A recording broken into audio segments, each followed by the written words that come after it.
존경하는 국민 여러분, 박병석 국회의장님과 선배 동료 의원 여러분, 이탄희 의원입니다. 지금부터 이탄희, 류호정, 강민정, 용해인 의원 등 161명이 발의한 법관 임성근 탄핵 소추안에 대한 제안 설명을 드리겠습니다. 먼저 피소추자의 헌법 및 법률 위반 행위는 다음과 같습니다. 첫째, 피소추자는 사법행정권을 가진 형사수석부장 판사의 지위를 이용하여 가토다스야 산케이 신문 전 서울지국장 사건, 일명 세월호 7시간 재판에 위협하게 관여하였습니다. 피소추자는 판결 선고 전에 담당 재판장에게 판결을 유출할 것을 요구하고 이를 이메일로 전달받고 판결 내용을 비방 목적이 없을 뿐이지 박근혜 전 대통령에 대한 명예훼손이 인정된다라고 바꿀 것을 요구하였습니다.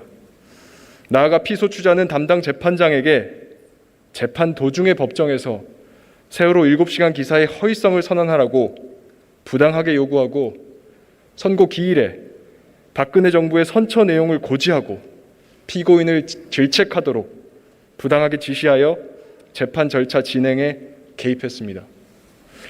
둘째, 피소추자는 쌍용차 집회 관련 변호사들에 대한 형사사건에서 이미 판결 원본에 의한 선고가 다 끝났음에도 불구하고 해당 판결문 원본 중 정치적으로 예민한 부분을 사후적으로 수정하도록 하고 유명 야구선수 원정 도박 사건에서 이미 공판 절차 회부라고 종국 보고까지 이루어졌음에도 다시 공판 절차 회부를 철회하고 벌금형을 발령하도록 유도함으로써 위 각 재판에 위법하게 관여하였습니다.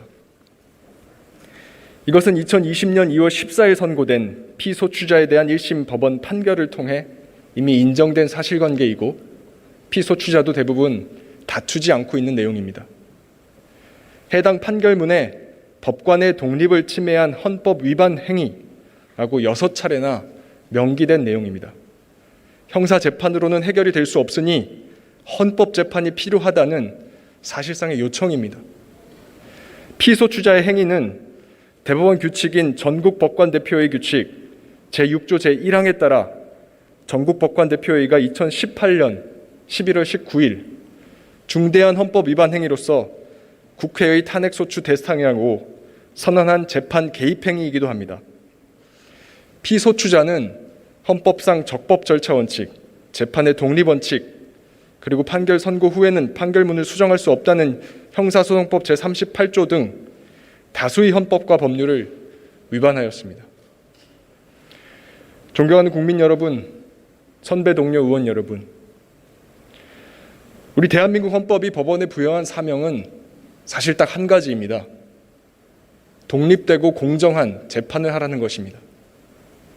우리 헌법이 천명한 것은 사법부서의 독립이 아니라 사법권의 독립입니다. 사법권 독립, 즉 재판의 독립입니다. 재판의 독립은 재판받는 국민을 위한 것입니다. 우리 국민이라면 누구나 독립되고 공정한 재판을 받을 헌법상 권리가 있기 때문입니다. 우리 국민이라면 공개된 법정에서 나와 직접 눈을 마주치고 나의 호소를 직접 귀로 듣고 내가 제출한 증거를 직접 읽어본 바로 그 판사가 법정에서 적법 절차에 의해서 판결한 그 판결, 독립되고 공정한 판결을 받을 권리가 있습니다. 그러한 판결일 때만이 우리 헌법이 인정하는 정당한 판결입니다. 피소추자는 해당 재판의 담당 판사가 아니었습니다. 재판 권한이 없는 제3자입니다. 법정에 한 점 들어가 보지도 않고 피고인의 눈 한 번 마주쳐 보지 않고 재판에 개입했습니다. 재판받는 국민의 원한을 사는 행동입니다. 법정의 피고인도 검사도 변호인도 대한민국 국민 그 누구도 이 사실을 몰랐습니다.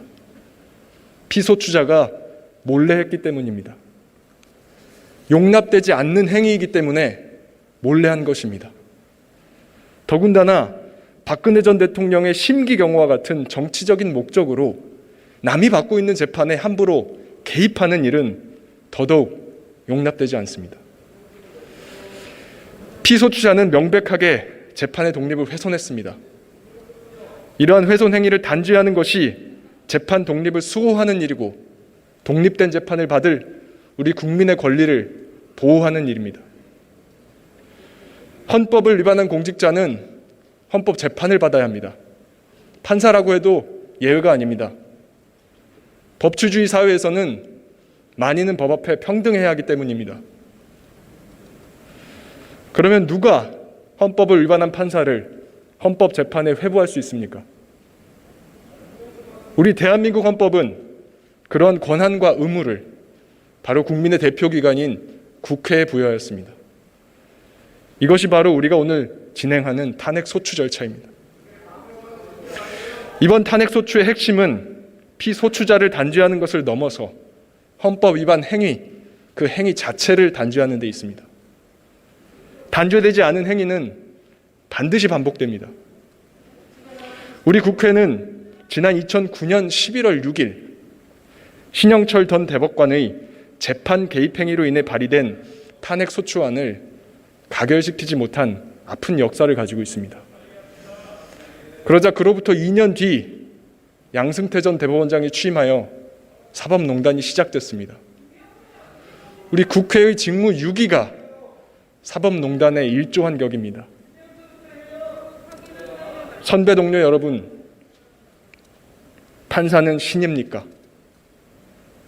이 질문은 세월호 7시간 재판의 실질적인 피해자인 세월호 가족들이 피소추자가 갑작스럽게 퇴직한다는 소식을 듣고 국회의원들에게 직접 보내온 손편지에 적혀있는 문구입니다. 판사는 그동안 헌법을 위반해도 아무 처벌을 받지 않고 서민들은 상상할 수 없는 거액 수임료의 정관 특혜를 누리고 다시 좀 잊혀질만 하면 공직으로 복귀하는 우리의 뼈아픈 역사적 경험, 이것을 두고 한 말입니다. 이제 그 잘못된 악순환을 끊어내야 합니다. 고비 때마다 이런저런 정치적인 고려로 항상 미루고 말았던 국회의 헌법상 의무를 이번에는 제대로 이행합시다. 변론과 재판은 헌법재판소의 몫이고 국회는 재판 회부의 의무를 다하는 것입니다.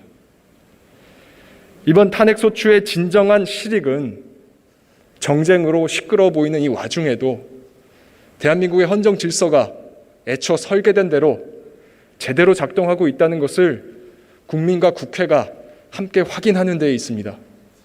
국회의 책무를 다하는 데에는 정당과 정파의 구분이 있을 수 없습니다. 이번 발의안에 여러 정당 의원들께서 동참해 주신 참뜻이 여기에 있다고 저는 생각합니다.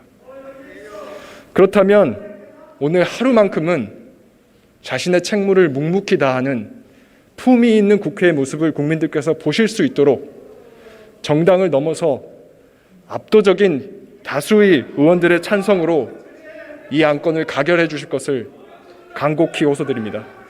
감사합니다.